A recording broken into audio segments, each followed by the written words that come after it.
사도행전 23장 31절에서 35절 말씀입니다. 신약성경 215면 사도행전 23장 31절에서 35절 말씀입니다.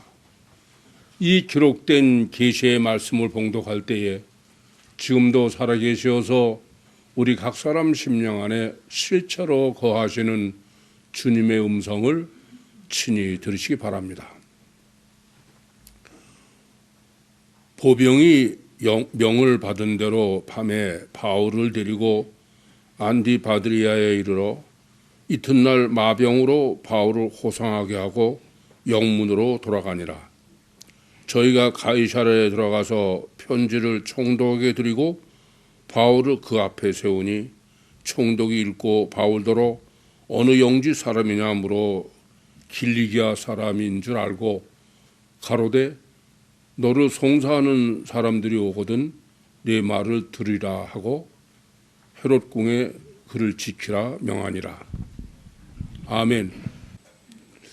구육교회의 성도님들은 다 공통적인 고민을 하나 가지고 있습니다. 그게 뭐냐면은 성경 해석의 문제예요. 허구날 코이로 성경을 해석한다고 준비하고서 주일 설교 들으면 아주 한심하지, 그죠? 왜 성경을 바로 해석 못할까요? 가장 근본적 이유가 뭘까요? 여러분, 그렇게 성경 해석에 고민을 하면서도 왜 내가 성경을 바로 해석 못할까? 그 가장 본질의 문제가 뭘까?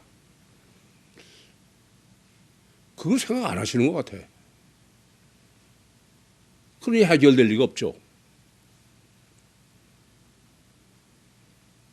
가장 근본적인, 가장 중요한 문제가 뭔지 아세요?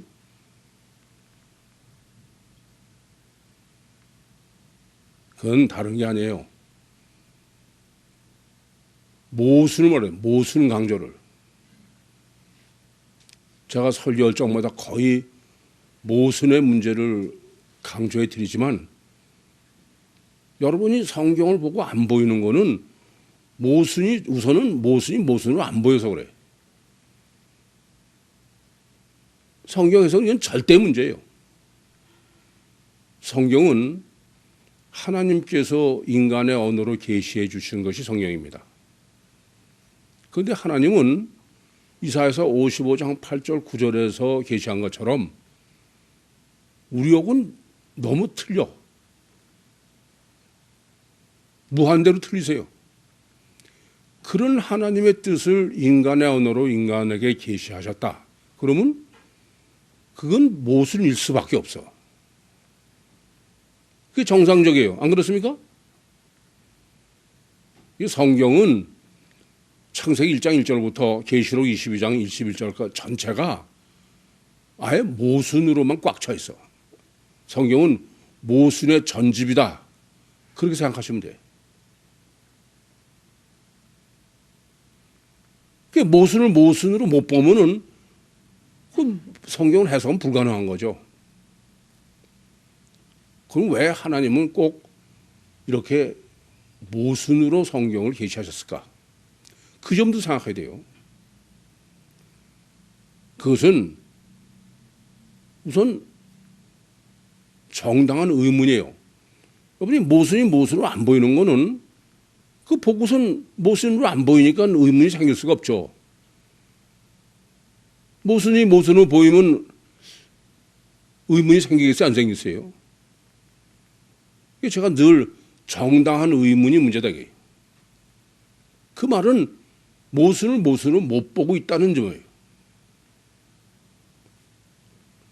두 번째 하나님의 목적은 모순으로 보여야 생각을 하죠. 모순으로 안 보이면 생각 안 해. 이게 분별력을 키우시는 하나님의 기가 막힌 방법이야. 모순을 모순을 보고 생각하고 고민하면 저절로 분별력이 생기게 돼 있어요. 그렇게 생각하세요? 그런다고 성경이 보입니까? 하나님의 세 번째 목적은 기도해야 돼. 요한복음 14장 26절 말씀처럼 성령의 역사 없이는 성경은 절대로 해석이 불가능한 거예요. 이 모순의 3대 요소를 우선 이후부터는 잠시도 잊으시면 안 돼요. 성경 보시는 한은 첫째, 모순이 모순으로 보여야 의문이 생긴다. 의문이 생겨야 생각한다. 분별력이 된다. 그러면 기도하지 않을 수가 없어요. 그런데 왜 모순이 모순으로 안 보일까? 그게 문제죠. 왜 모순이 모순으로 안 보이느냐? 성경은 분명히 모순으로 계시했는데 그게 안 보이는 이유는 첫 번째는 맹신맹종하니까 그래. 성경 보고 모순을 기록했다는 걸 모순으로 못 보는 거는 그냥 하나님의 말씀인데 그리고 맹신맹종하니까 그래. 그럼 모순이 보일 리가 없죠. 굉장히 하나님의 말씀을 경외하는 것 같아도 그건 천만의 얘기입니다. 두 번째로 모순이 모순으로 안 보이는 거는 성경을 하나님의 말씀을 믿지 않으니까 그래. 소위 자유신학이에요. 모순으로 보면은 내가 이게 의문을 가지고 생각하고 내가 잘못됐다는 생각이 아니고 성경이 잘못 기록됐다 이거야. 그래가지고 뭐 이스라엘 무협지처럼 보고선 지멋대로 그냥 이제 성경을 성경으로 하나님의 말씀 믿지 못하는 겁니다. 유대교가 성경을 하나님의 말씀으로 경외하는 것 같아도 그 사람들은 맹신맹종하는 거야. 해교도 마찬가지예요. 번역을 못하는 건 맹신맹종하는 거야. 기독교의 가장 심각한 문제는 성경을 하나님 말씀을 믿지 않는 거예요. 말로만 하나님 말씀이지. 여러분도 다 마찬가지예요. 보고선 이해가 안 되면 내가 이해대로 성경을 바꿔버리는 거야. 성경에 보면 성경은 전부 모순으로 써 있기 때문에 전부 난해 구절이죠. 해석이 보통 어려운 게 아니에요. 그런데 하나님은 이러한 목적 때문에 정당한 의문을 갖고 더 깊이 생각하고 기도하고 그렇게 하기 위해서 하나님이 계시한 것의 내용이 중요하면 중요할수록에 모순이 더 아주 심각해. 그러니까 그냥 이렇게 해석해도 괜찮고 그런 정도는 대체로 다 모순이지만 그건 그냥 대강 읽어 넘길 수 있어요. 그래서 여러분들이 가장 해석이 안 되는 난해 구절, 거기에 바로 하나님의 뜻이 있는 거야. 이걸 명심하셔야 됩니다. 그것이 중요한 거야. 가장 대표적인 예가 창세기 1장 1절과 2절이에요. 태초에 하나님이 천지를 창조하시니라. 그리고 2절에는 땅이 혼돈하고 공하며 흑암이 깊음에 있고 하나님의 신은 수면에 운행하시니라. 이건 말이 안 되는 거예요. 천지전능하신 하나님인데 왜 그래? 그것의 모순을 고민하고 생각하고 기도해서 정립해야 되는데 무슨 짓을 해요? 성경을 바꿔버리는 거야. 1절과 2절 사이에 뭐 갭이 있었는데 미래가면서. 전 감옥에서도 창세기 1장 1절과 2절 때문에 얼마나 오랫동안 고민했는지 몰라.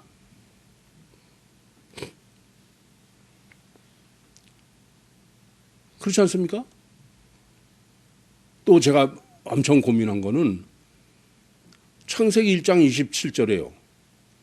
하나님은 전부 창조하시면서 하나님 보시기에 좋았더라고 다 하셨는데 왜 사람은 하나님의 형상대로 지어놓으시고선 하나님 보시기에 좋았더라고 없냐. 이건 보통 모순이 아니야. 예, 그거를 오랫동안 고민하고 기도하고 그래서 정립하고 보니까 깜짝 놀란 거예요.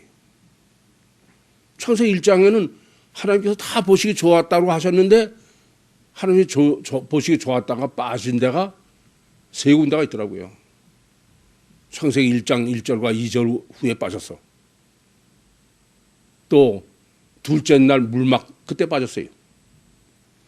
그리고 창세기 1장 27절에 사람을 하나님의 형상대로 지었다 그러면도 하는 것이 좋았다고 봤어요. 그래서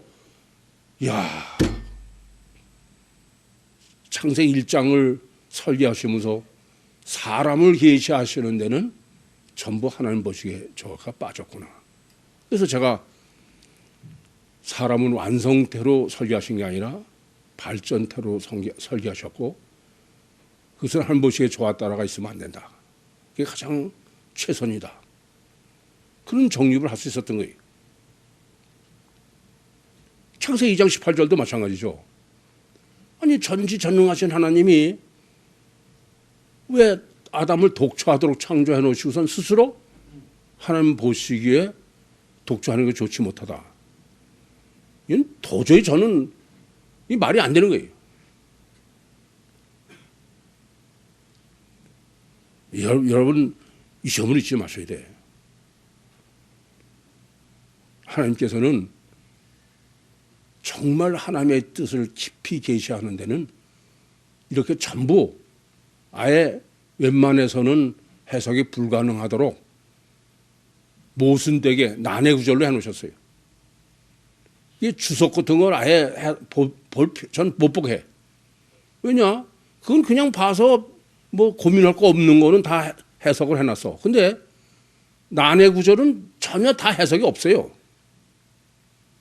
그래 놓고서 뭐 지가 해석 옳은 것처럼. 창세기 32장 24절 25절도 마찬가지 아닙니까? 아니 하나님이 어떻게 야곱과 씨름하시는데 야곱을 이기지 못해. 몇 년을 고민했는지 몰라.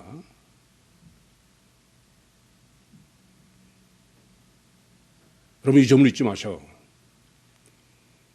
하나님께서는 가장 하나님의 뜻을 깊이 깨달아야 할 때는 아주 웬만해서는 도저히 납득이 안 되게 끔찍하게 모순으로 계시하셨다. 이 사실을 정확히 아셔야 됩니다.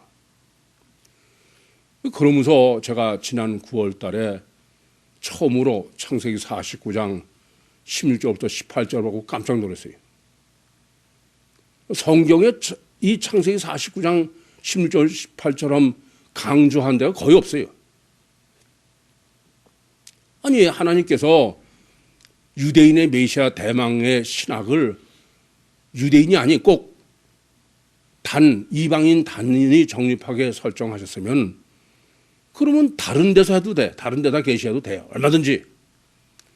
근데 다른 사람도 아니고 야곱이 누굽니까?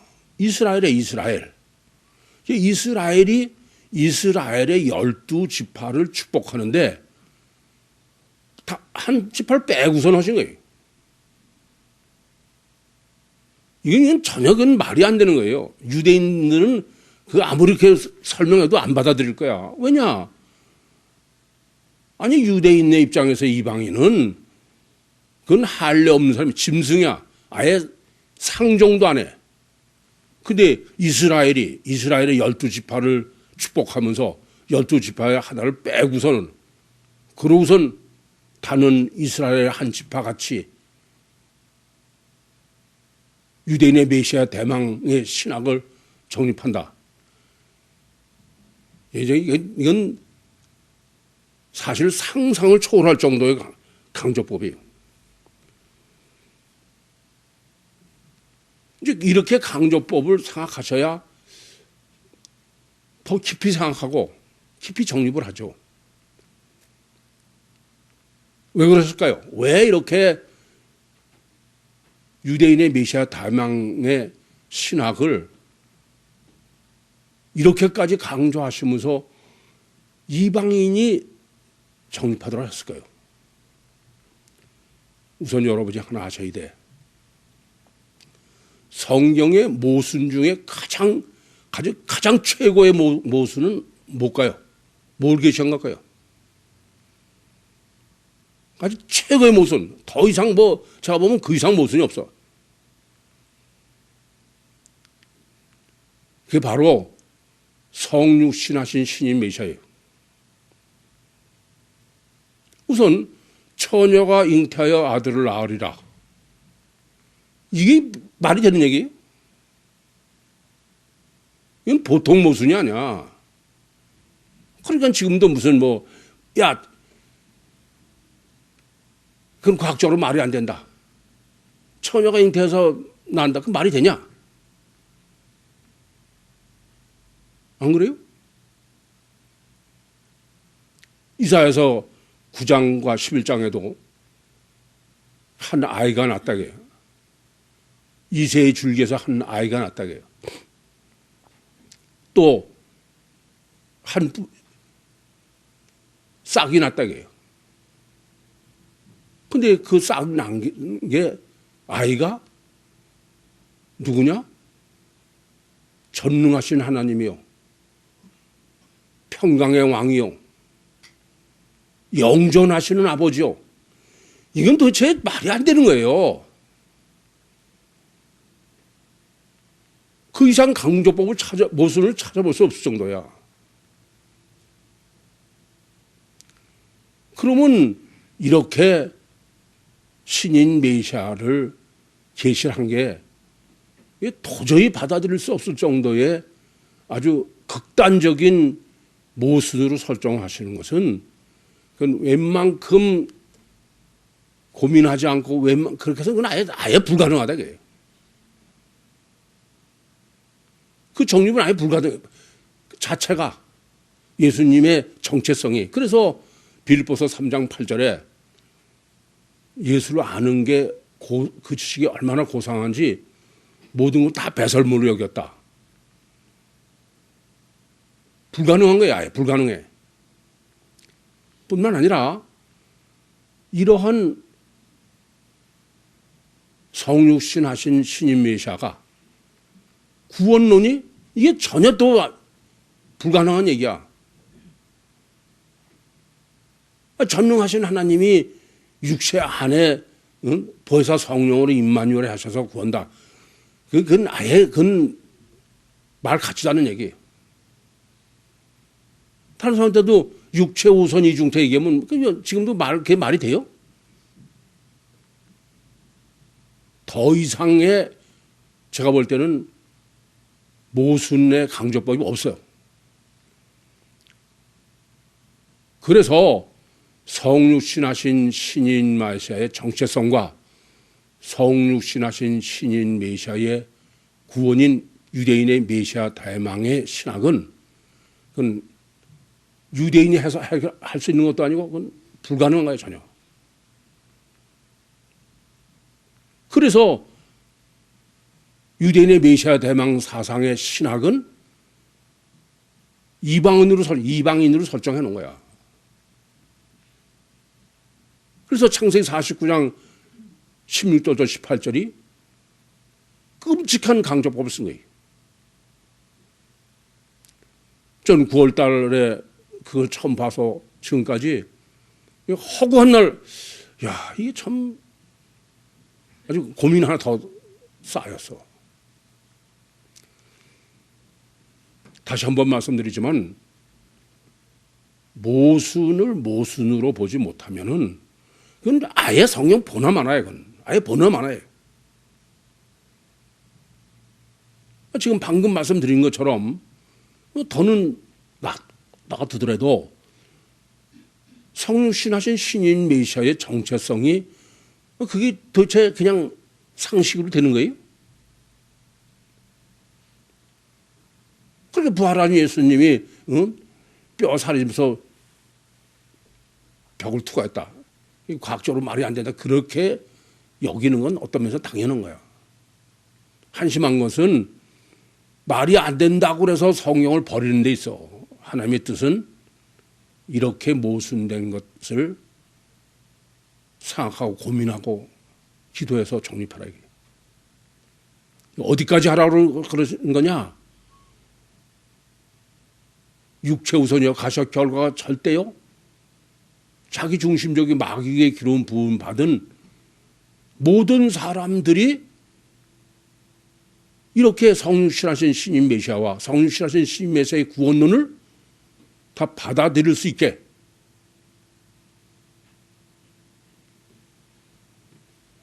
이해되십니까? 제가 보면 여러분들이 구역교회에 나오시면서 다 기도하시는 거 이렇게 들어보면은 구유복음이 대단합니다 어쩌고 그러시지만은 제가 보면 아주 까마득한 얘기를 하고 있어. 구유복음이 어떤 건지를 아시면은 제가 보면 아니 정신이 번쩍 들 거야.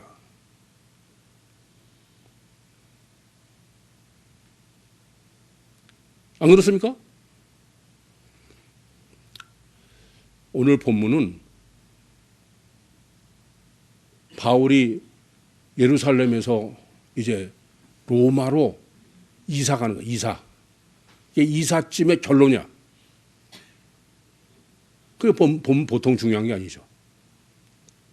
이사쯤의 본론이기 때문에 워낙 중요하니까 이건 아주 통째로 5절이 몽땅 다 이건 전부 모순이야.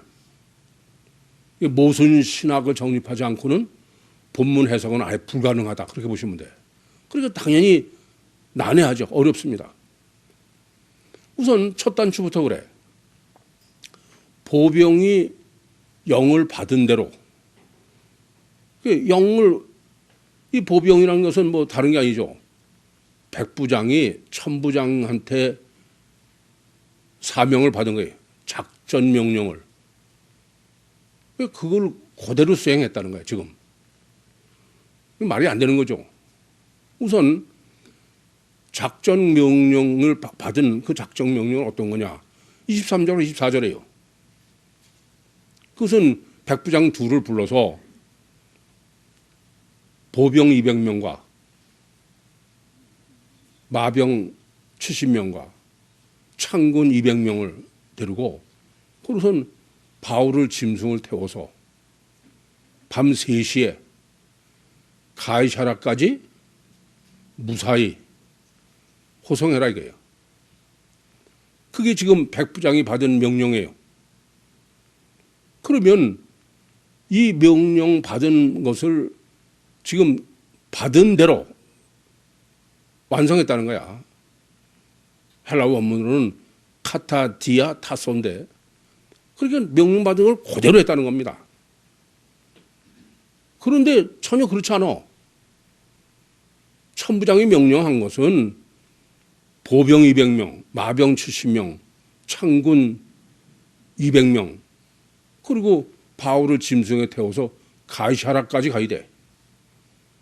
그런데 이렇게 천부장한테 명령 받은 거로 간 거는 안디 바들까지밖에 안 갔어. 그리고 나머지는 마병이 바울을 호송해서 가게 하고 보병들은 전부 예루살렘으로 돌아온 거예요. 철군한 거예요. 이게 명령을 받은 대로 그대로 100% 수행한 겁니까? 작전 완료한 겁니까? 더군다나 이것은 설정이 군인이에요. 군인은 이런 걸 아예 있을 수 없어. 만약에 생각해 보세요. 안디바드리에서 가이사랴 가다가 사고라도 나면 어떡할 거야? 이건 전혀 말이 안 되는 거예요.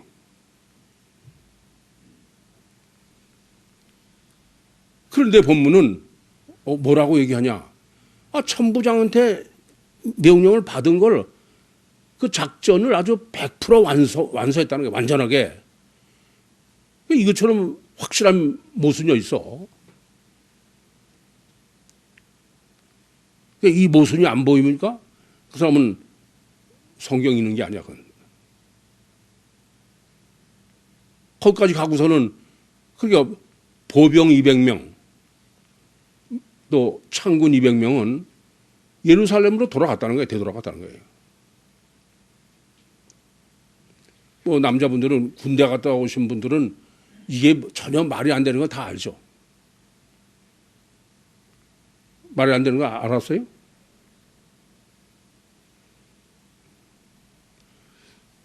여러분 이 점을 우선 고민하셔야 돼. 그건 뭐냐? 이미 23절에서 24절을 지난주에 정립해 드리면서 이거 자체가 모순이다 그랬어요. 23절, 24절 죄수를 호송하는데 밤 3시에 더군다나 짐승을 태워서 그렇게 가지고선 보병 200명과 마병 70명과 또 창군 200명, 이거는 아무리 대단하게 기록했어도 그건 틀린 거다. 다시 말하면 본문 23절과 24절 또 그리고 지금 본문 31절과 32절은 그냥 있는 물리적 사건 자체를 기록한 게 아니야. 이렇게 모순되는 건 뭐라고요? 신학을 정해, 신학을. 그럼 무슨 얘기가 되느냐? 11절에 예수님께서 바울에게 네가 예루살렘에서 나에 대해서 증거한 것 같이 로마서도 나에서 증거해야 된다. 이런 주님의 명령이야. 주님의 설정이에요. 이 신학이 완전하게 이루어졌다. 이게 본문에서 모순 신학을 바로 정립하지 못하면 이후에도 성경 또 아무리 봐도 소용없어.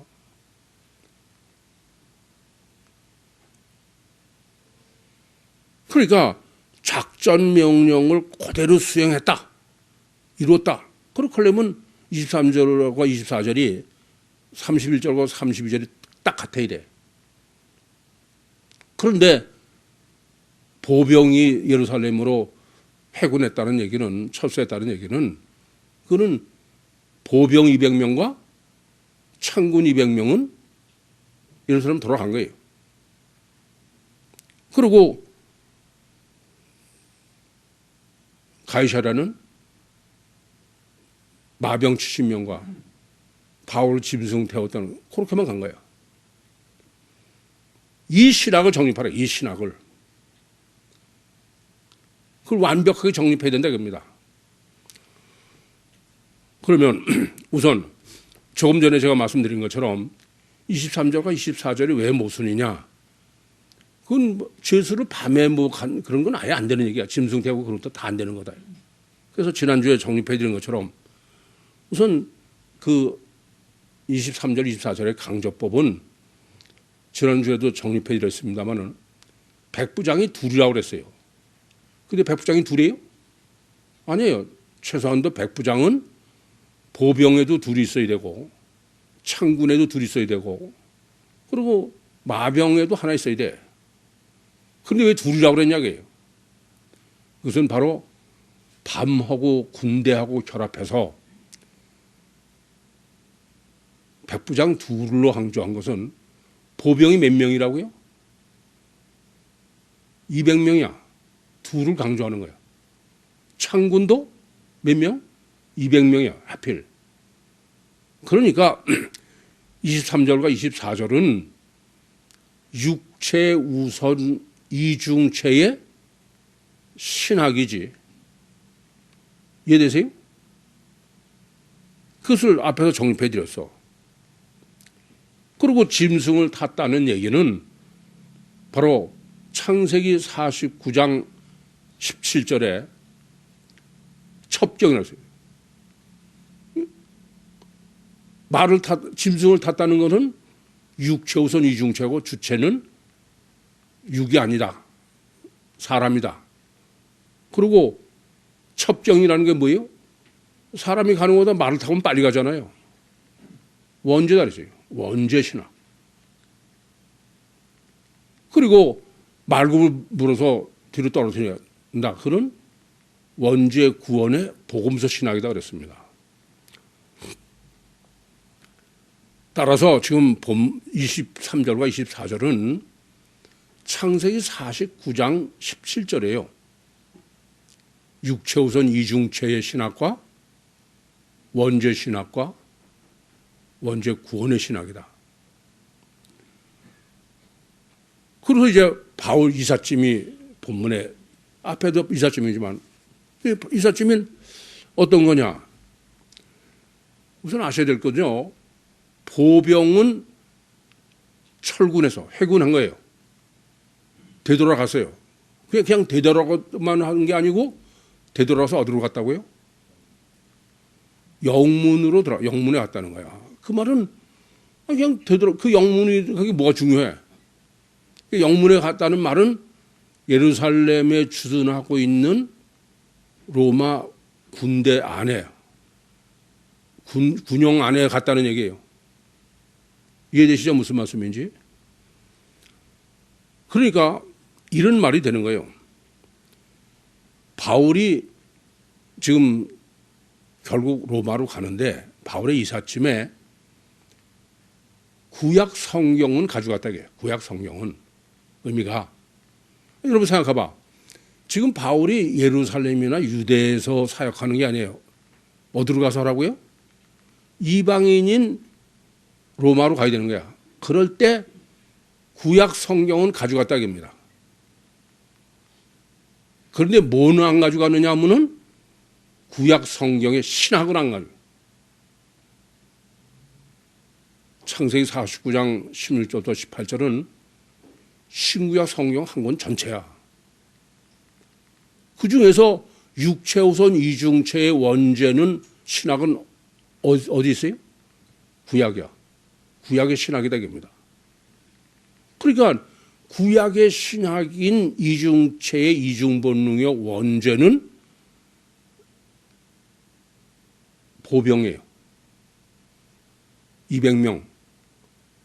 창군 200명은 어디로 갔다?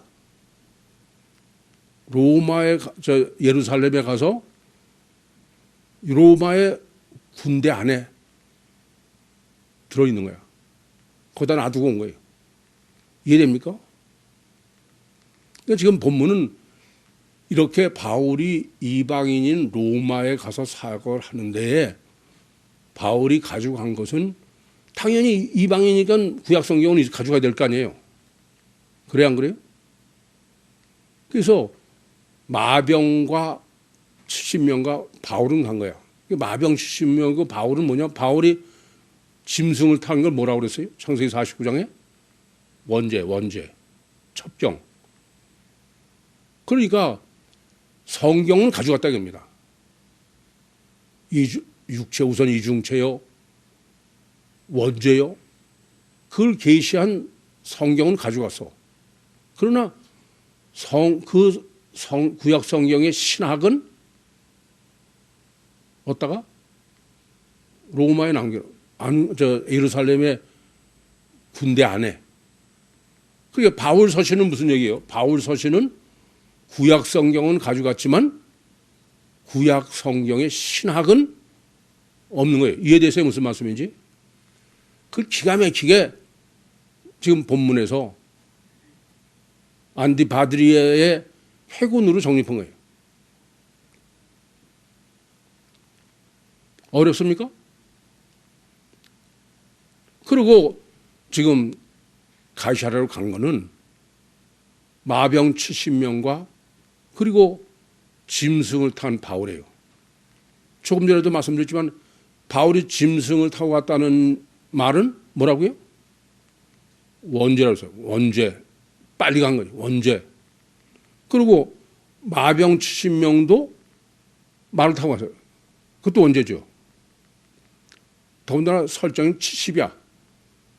무슨 말씀이냐 하면은 온 세상을 마병 70명으로 지금 설정한 거는 온 세상은 다 원죄의 세상이야.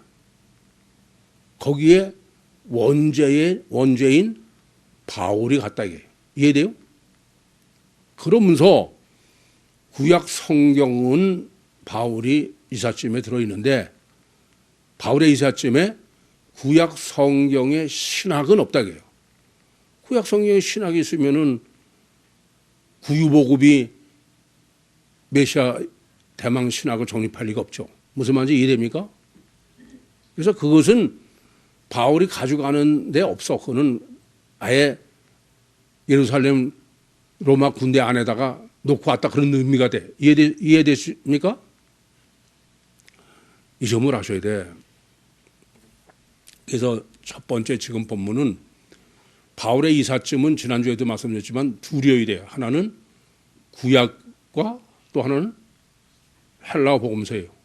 근데 구약에서는 이방인에 가면서 그냥 갔다 오라고는 구약이 없는 게 돼요. 그래서 구약 성경은 이삿짐 속에 들어있는데 구약 성경의 신학은 없다는 얘기예요. 이해되시죠? 그것은 예루살렘 로마 군대 안에 갇혀 있다는 뜻이래. 알겠습니까? 이번에는 이제 구약 보따리는 이제 해결했어요. 그럼 이제 신약 보따리죠. 지금 짐이 둘이니까. 그래서 바울 서신이요, 바울의 이삿짐에는 이제 신약에서 뭐가 문제냐면은 헬라어 복음서죠. 헬라어 복음서는 어디까지 어떻게 가져가냐. 그게 이삿짐의 내용이 돼요. 이해되십니까? 그런데 첫 번째는 지금 이 바울의 이삿짐 보따리는 뭐냐면은 천부장이 총독에게 편지를 쓴 거예요. 두 번째는. 근데 편지가 뭐라고요? 편지는 지난번에도 정립해 드렸습니다만은 누가복음 1장도 복음서를 데오빌로 각하여 편지를 했어요. 또 지금 사도행전도 데오빌로요. 그래서 편지는 바로 본문이 계시하는 건 사복음서다. 더군다나 지금 가이사랴로 가는 거예요. 가이사랴는 바로 어떤 거냐면 베드로가 바울이 미들레에서 가이사랴로 왔는데 그때 빌립의 네 딸 거기 뭐 전혀 있을 필요가 없는 걸 계시해. 그게 뭐라고 그랬어요? 사복음서가 이게 이제 바울이 사복음서를 가지고 지금 로마로 가는 거예요. 의미가 이해되시죠? 그런데 그 사복음서는 어떠냐? 천부장이 총독에게 쓴 편지예요. 그것을 우리는 지금 계시를 성경엔 뭐로 써 있어요? 그런 것들이 헬라어로 써 있어. 그죠? 근데 실제로 천부장이 총독에게 쓴 편지는 헬라어가 아니에요. 뭐예요? 라틴어야. 그래서 지난주에도 증거해 드린 것처럼 헬라어 복음서를 헬라어로 계시한 거는 구약에서는 히브리어로 약속하신 것의 성취를 왜 헬라어로 하셨느냐? 그건 헬라어가 만국어이기 때문에 모든 사람한테 전하기 위해서 그런 의미가 전혀 없는 건 아니지만 본문은 그게 아니다. 왜냐하면은 지금 천부장이 총독하게 쓴 거는 라틴어예요. 실제로는 그렇죠? 근데 그 라틴어를 지금 본문엔 뭐로 썼어요? 헬라어로. 그러니까 헬라어 복음서를 헬라어로 기록한 것은 바울도 모르게. 바울은 뭘 알아요? 히브리어도 알고 헬라어도 알고. 바울은 몰라야 돼. 그러니까 이방인의 방언으로 한 거예요. 그건 지난번에 다 정리해 드렸죠? 그래서 지금 본문에는 바로 라틴어 이방인의 방언으로 한 것이 헬라어로 복음서를 게시한 게 이거는 이방인의 방언이 절대로 중요한 거지 헬라어가 아니에요. 헬라어는 이방인의 그냥 대표인 거죠. 이해되시죠? 지난번에 정립했으니까 이해되죠? 그러면서 이제 또 중요한 문제는 뭐냐면 그 천부장이 가져간 것은 헬라어 라틴어로 된 편지예요. 저 천부장이 총독한테. 근데 그것만 가져갔지. 지금 다른 거는 신학은 뭘로 어떻게 했다고요? 아니 복음서가 뭐예요? 이중체 이중본능의 신인 메시아. 그렇죠? 이게 구원론이야. 그것은 예루살렘 다 간 거야. 그러니까 그 보병 200명 또 창군 200명은 제가 보면 보병 200명은 구약이고 이중체, 창군 200명은 헬라어예요. 그건 전부 다 예루살렘 영문에 두고 온 거야. 그러니까 무슨 말이냐면은 구약도 구약 성경만 가져갔지 구약 신학은 안 가져간 거예요. 이해되시죠? 무슨 말씀인지? 그러니까 바울 서신에는 구약 신학은 없다. 그런 얘기죠. 마찬가지로 지금 헬라어 복음서도 헬라어 복음서는 가져갔는데 헬라어 복음서 신학은 없다 이거예요.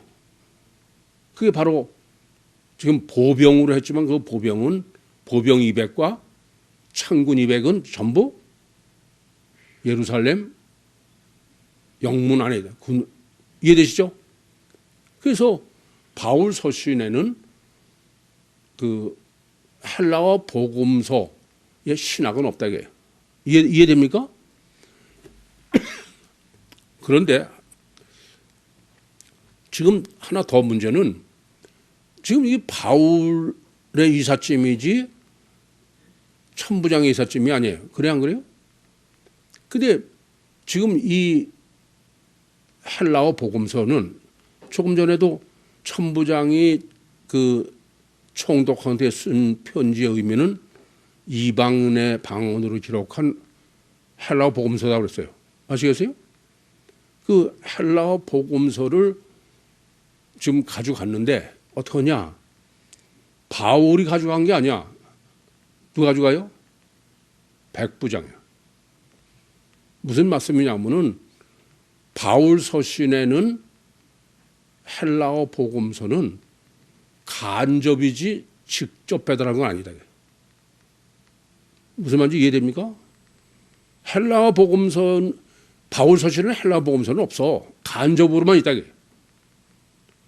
그러니까 바울을 호송하고 가는 그 로마 군인인 백부장이 가져갔지 바울은 아니잖아요.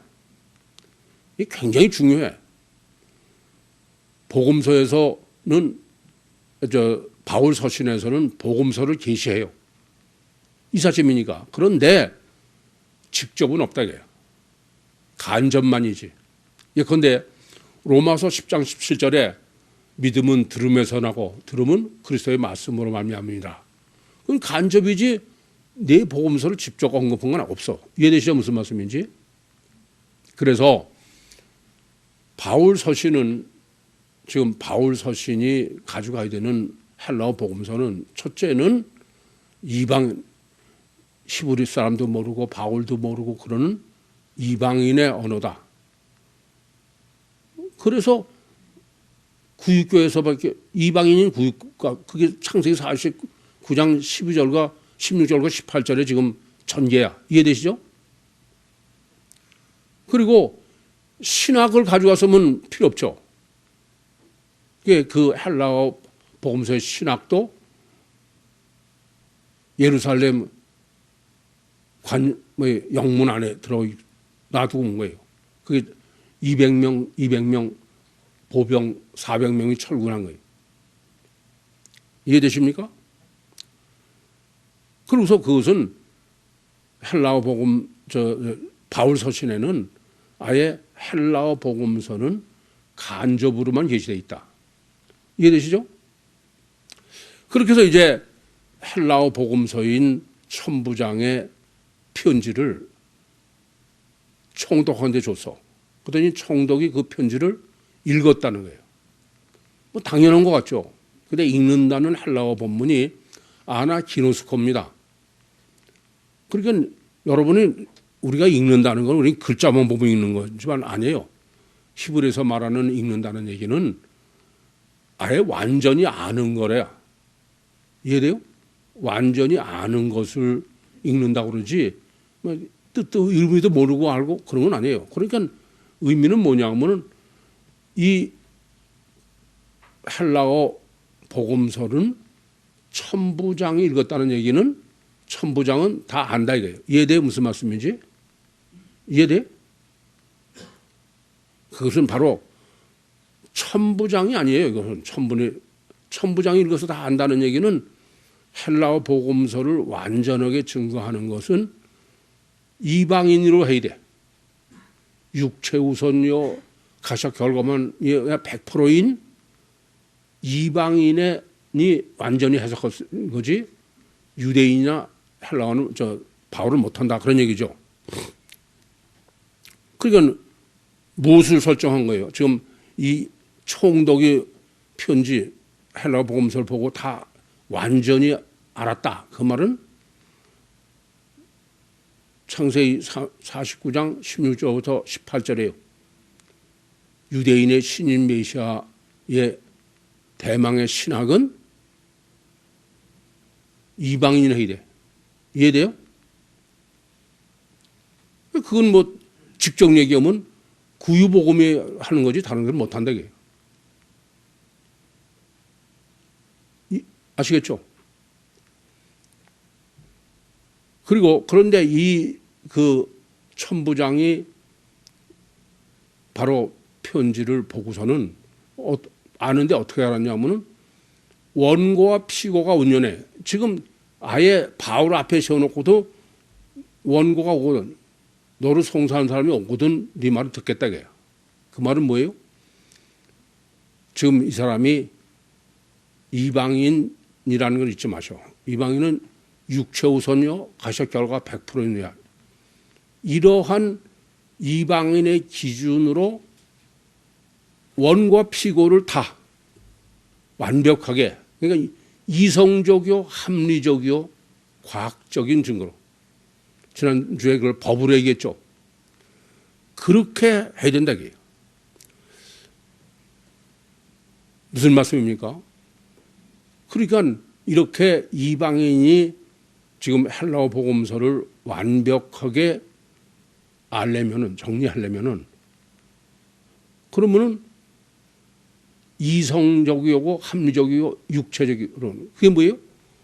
르네상스의 혁명이 있어야 되는 거예요. 그러기 전에는 아니 모순의 가장 극치가 신인 메시아야. 모순의 가장 극치가 신인 메시아의 구원입니다. 그거를 이방인들한테 전해야 돼. 육체 우선이 가셔 결과 100%인 사람에게 돼. 그러려면 그 사람들이 받아들일 수 있는 걸 해줘. 그 르네상스의 이성적이고 합리적인 거예요. 이해되시죠? 무슨 말씀인지? 그러니까 우리는 이 복음을 무슨 신비하게 그건 천만의 얘기예요. 그래서 제가 늘 말씀드리죠. 그 뭐 감리교 신학대학교 대학원 교수하고 뭐 학장이 난 사람이 동정령 잉태와 부활은 과학적으로 말이 안 된다. 웃기는 소리 하지 마. 과학적으로 객관적으로 그렇게 증거해야 돼. 그러라고 여러분에게 내 생명 운동이 뭐고 다 그걸 그냥 뭐 믿으시기 바랍니다. 여러분 그런 거 하나 그럴 필요 없어.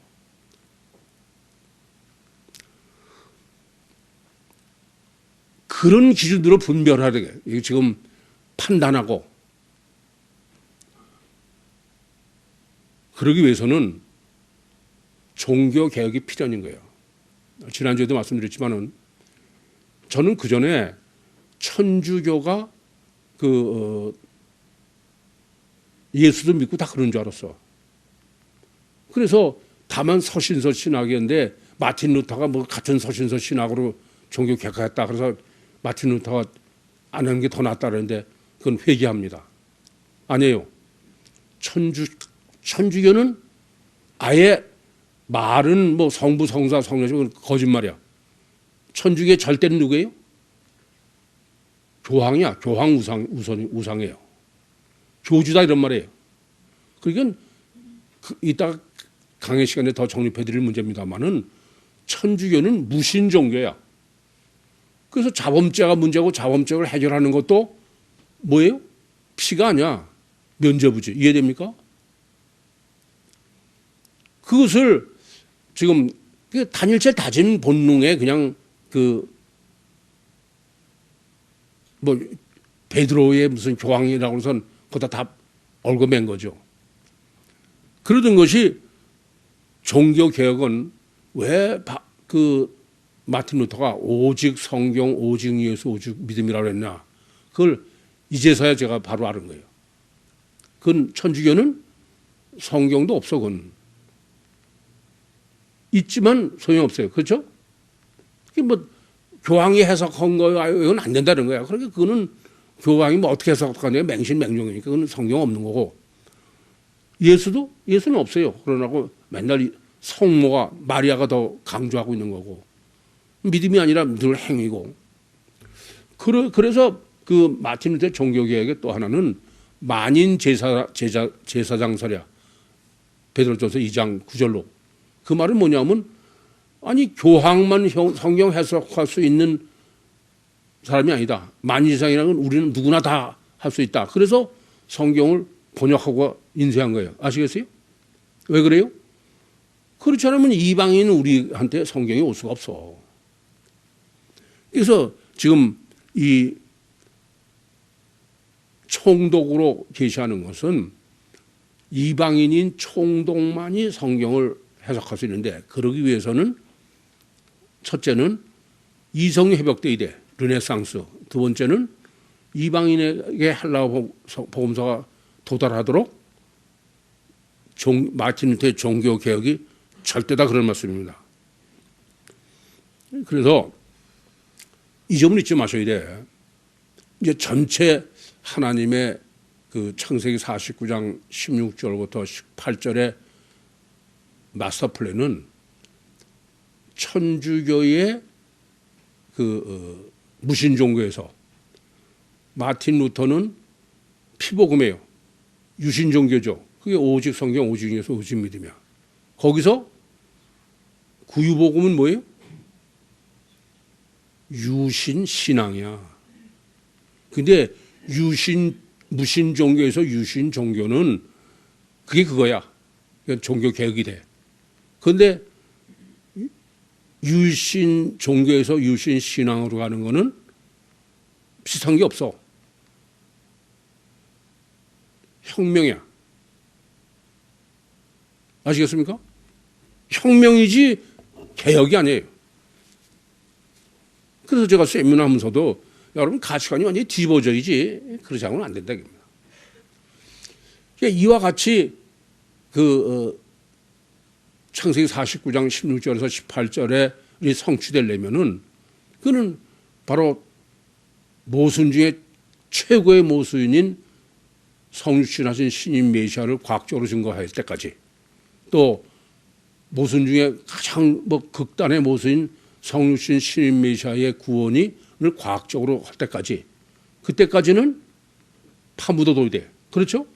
중간에 해석하면 안 돼. 그걸 뭐라 그러냐? 오늘 본문은 기가 막혀요. 지금 바울을 헤롯궁에 가두는 거야. 헤롯궁은 바울의 교도소죠. 감옥이야. 그 왜 헤롯궁으로 했을까? 우선 이 헤롯이라는 사람은 뭐 여러분이 잘 아시는 대로 이 사람 인간적으로는 대단한 능력자입니다. 그래서 이 사람이 우선 가이사라는 항구를 이 헤롯이 건설한 거예요. 그리고 우선 헤롯이 그 로마 황제 이름을 따서 가이사라로 한 거야. 그러니까 가이사라 항구에는 헤롯의 궁이 있습니다. 근데 헤롯은 여기만 궁이 있지 않아. 여러분 성지순례 가서 아시는 대로 마사다에 있습니다. 이 헤롯이라는 사람은 지 왕권을 뺏길까 봐 그래서 예수가 유대인의 왕이라니까 2살 이하를 다 죽인 사람이야. 그러니까 헤롯이 상징하는 바는 6.25 가시아 결과만이 절대인 사람이야. 그래 안 그래요? 그런 사람의 지금 궁이 예루살렘에 있다는 겁니다. 그런데 왜 예루살렘이라 가이사랴의 헤롯 궁에 바울을 가둬놨느냐, 그리고 지키게 하느냐? 헤롯의 성경적인 가장 중요한 의미는 헤롯 성전이에요. 그러니까 지금 가이사랴 헤롯 궁이라는 말은 예루살렘에 있는 헤롯 성전이 지금 가이사랴에 와 있다, 이런 의미야. 이해돼요? 그러면 헤롯 성전은 어떤 것이냐? 이중체 이중 본능의 솔로몬 성전이 느부갓네살에 의해서 완전히 파괴돼서, 그래서 안에 그룹들과 언약궤는 다 없어지고, 그 후에 스룹바벨 성전이죠. 그건 안에 아무것도 없어요. 그건 무슨 뜻이에요? 단일체 이중 본능이야. 본능으로는 영적 본능이 있는데 겉에 보이는 단일체 껍데기가 다다, 이거죠. 이제 그거를 더 증축해서 화려하게 해놓은 게 헤롯 성전이에요. 그러니까 이것이 전제된 거예요. 그러니까 가이사랴에 있는 헤롯 성전 안에 바울 신학이 들어있다, 그런 얘기예요. 이해되시죠? 무슨 말인지. 거기 갇혀있다 이겁니다. 그러면 생각해 보세요. 세계를 지배하고 있는 로마의 군정 안에 그 구약 성경의 신학과 헬라어 복음서 신학이 그 안에 있어. 그러면 그건 아무도 손 못 대죠. 아시겠어요? 이번에는 바울이야. 바울 서신도 이게 뭐 말도 안 된다 그럴까 봐 어떻게 해요? 헤롯 성전을 감옥으로 해놓은 거예요. 이해되세요? 그렇게 계속 보존할 수 있도록.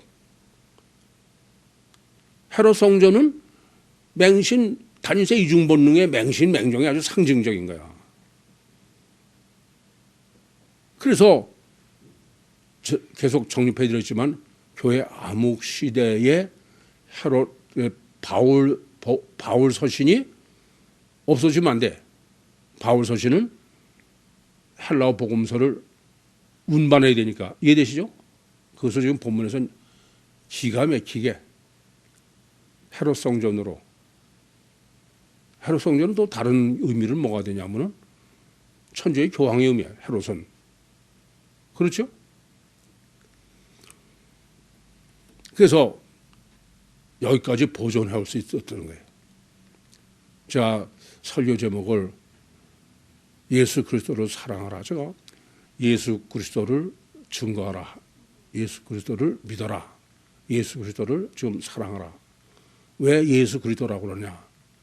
그는 육체 우선 이중체의 신인 메시아이지 뭐 부활 예수거나 예수 피는 그건 안 된다 그래요. 여러분 이걸 아셔야 돼. 인격적 관계란, 사랑은 인격적 관계가 아니면 사랑이 아니에요. 그러니까 주님을 사랑하려면 주님의 모든 거야. 그런데 만약에 예수 피 때문이라든지 또는 내가 구원을 위해서 보살답니다. 그러면 그건 예수 그리스도를 사랑하는 게 아닙니다. 예수 그리스도의 내 이익을 위해서 유리한 거. 마치 아버지를 사랑하는 게 아니라 아버지의 선물만 사랑하는. 이해돼요? 안 되는 거야. 이걸 잊지 마셔. 그래서 인격적 관계라는 것은 성육신 하신 신인 메시아, 아까도 말씀드렸지만 성육신 하신 신인 메시아를 아는 거는 그건 아주 모순 중에 보통 문제가 아니야. 될 수 있는 게 아니에요. 빌립보서 3장 8절처럼. 근데 그분을 알아야 돼. 그분을 사랑해야 되는 거지 예수님의 능력을 사랑하나 그런 거 아닙니다. 이해돼요? 이 점을 명심하셔야 돼. 그게 인격적 관계이래. 성경은 하나님의 구원은 하나님과 화목한, 하나님을 사랑하는 인격적 관계다. 그런 것 때문에 성경은 이상한 일이 있어요. 우리는 흔히 성경에 보면 하나님이 마음을 뭐 어디를 멸하려고 그러다가 마음을 바꿨다 이런 말이 있죠. 그건 틀린 얘기예요. 원래는 뭐냐면 하나님은 미리 끝나기 전에 다 아시는데, 근데 무슨 마음을 바꿔? 근데 왜 마치 사람들이 회개하니까 마음을 바꿨다 그러시냐면은, 그거는 인격적 관계를 강조하는 거예요. 이게 가장 완벽하게 신학적으로는 창세기 32장 24절 25절이지만, 그래서 하나님은 마음 바꾸는 게 아니에요. 미리 다 아시니까. 그러면서 왜 그러냐면은 인격적 관계가 절대다입니다. 그래서 창세기 18장이나 19장도 하나님이 오셨다가 그냥 지나가려고 그러는 걸 강제로, 그런 게 다 인격적 관계로 이해되시죠? 엠마로 가는 두 제자도 부활하신 예수님이 가라는 걸 억지로 그냥. 두 번째는 인격적 관계라는 것은 바로 주님, 아까도 말씀드린 육체원서 이중체 주님 전체를 사랑하는 거야. 그 다음에 어느 부분이야. 그건 절대 틀린 얘기입니다. 이게 신임 메시아의 토탈이죠. 토탈. 그거는 그분만 신뢰, 토탈을 신뢰해야 돼. 그래서 그 계시록 14장 4절에도 어린 양 예수가 어디를 가든지 저를 쫓는 자라는 거죠. 그런 거지 십자가의 피만 먹고, 그건 틀린 얘기입니다. 그래서 마치 성가마를 물을 끓여도 끈다는 것은 인격을, 아버지의 인격을 믿는 것처럼. 왜 그러냐? 성육신하신 신임 메시아 하나님의 구원은 하나님과 인격적 화목이요 결혼이에요. 이렇게. 운명하는 사람한테 늘 그렇게 말씀드리죠. 아시겠어요? 이걸 아주 명심하셔야 돼. 그러니까는 아주 그 모순의 극의 설정으로 하신 신인 메시아를 내가 알고 믿고 그분과 결혼해야 돼. 그런 거지 무슨 일방적으로 하거나, 그건 택도 없는 소리예요. 그건 잘못하시는 소리입니다. 그래서 결혼해서 두 몸이 한 몸이 되는, 이렇게 내가 주님 성신하신 신인 메시아, 이중체 신인 메시아를 토탈, 총체로 믿고 그분을 총체로 사랑해야 돼. 육체 전체를. 그럴 때 주님은 나하고 결혼해 주신다고 해요. 그 결혼해 주실 때는 그래야 보혜사 성령이 내 안에 임마누엘 하는 거예요. 그러면 주님처럼 전능하신 하나님이 실제로 내 안에 임마누엘 하시니까 육신과 세상을 주님의 능력으로 승리할 수밖에 없고, 이 세상이 감당할 수 없어요. 그리고 천국의 영원한 주인으로 주님과 영원한 영광을 누리게 되는 것입니다. 여러분, 이렇게까지 주님이 종말 때 여러분을 택하시고 인도하시고 말씀하세요. 정말 예수 그리스도를 아시고 예수 그리스도를 사랑하셔서 예수 그리스도를 신랑으로 결혼하심으로 해서 보혜사 성령으로 휴거교회로 거듭나셔서 주님 오실 때 저 하늘에서 주님과 결혼식을 올리시는 휴거교회로 승리하시는 종말 때 선택받으신 구유 모든 식구들이 되시기를 간절히 소원합니다. 기도하시겠습니다. 살아계신 아버지 하나님, 은혜와 사랑을 감사합니다.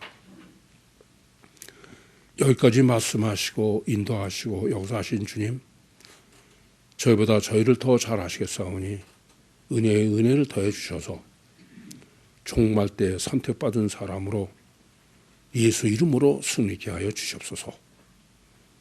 예수님의 이름으로 기도하옵나이다. 아멘.